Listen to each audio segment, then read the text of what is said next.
Safari outfit? Check. Safari vehicle? Check. And now the drive begins. Elephant Herd Tours and Safaris is a family-owned and operated tour company based in Hazyview, Mpumalanga. And today, their job is taking Trendz travel through the Kruger National Park. Kruger Park is South Africa's most exciting African safari destination. Steeped in legend and history, the iconic park is vast with landscapes and spectacular African wildlife waiting for you to explore.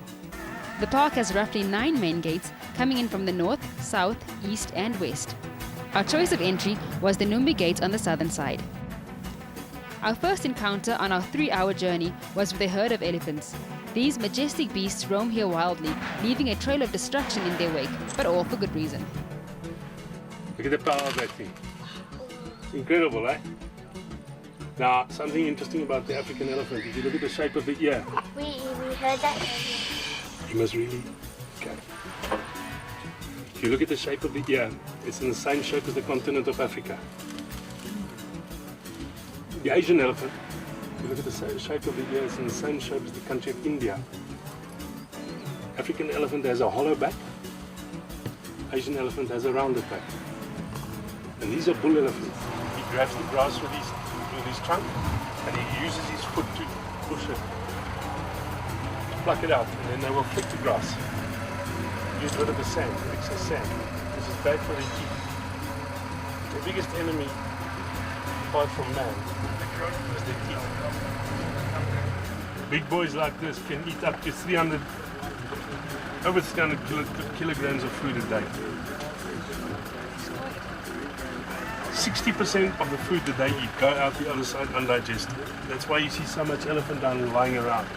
So they retain 40%. Therefore they have to eat the whole day. And if you do your maths, they go to the toilet every 50 minutes.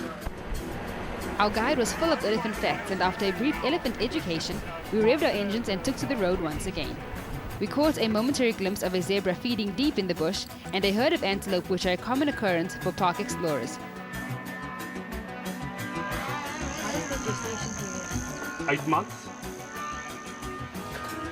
and then they give birth to a single calf. Look at this. See the white of the tail? We call that flash coloration. It's for the young animals to see where the older animals go.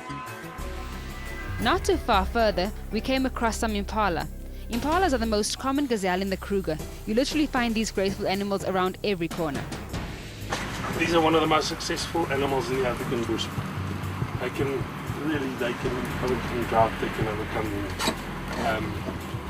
floods, anything, disease. That's why they're so great in numbers. We've got 130,000 of them in Kruger. They're really so successful. They can feed on the ground, they can feed in the air, they can just adapt to anything. Filming from a vehicle does not allow for stable footage, but one rare sight we could not pass up the opportunity showing was the family of cheetahs perched on a termite mound. According to our guide, this sighting is an uncommon occurrence, especially so late in the day. After a prolonged session of oohs and ahs and a dozen questions, and not wanting to leave our exceptional find, we finally made our way to a cowering mother who had made her home under the road with her new cubs. Depicted as scavengers, our hyenas are actually skillful hunters, as our guide spoke in defense of the wild dogs with a bad reputation. For me, the highlight of our safari was definitely our close encounter with the arrogantly sleek leopard that stopped traffic through the game reserve. This beautiful male leopard, seeming oblivious to onlookers, went about its natural course of business as it marked its territory. These wildcats mark territory by scent marking and calling, especially after a significant rainfall. Spectators marveled with bated breath in silence as he made his way around vehicles from one side of the road to the other.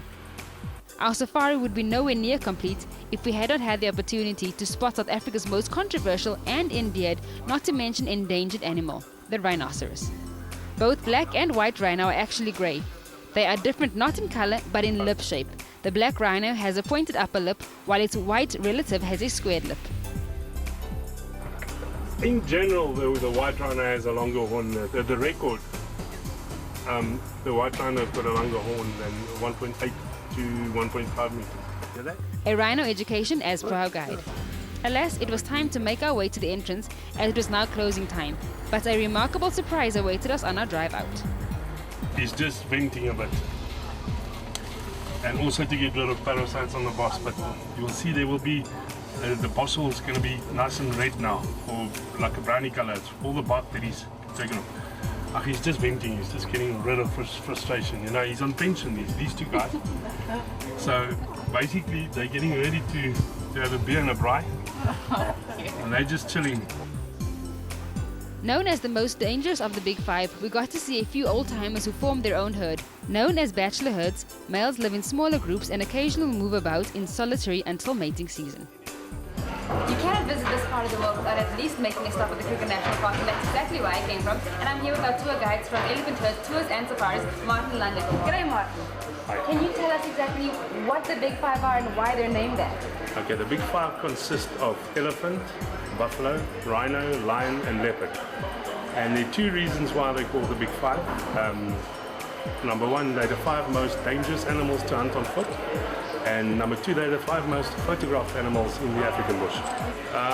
For the Big Five, for afternoon drive was very good. Normally we need a full day safari to accomplish that.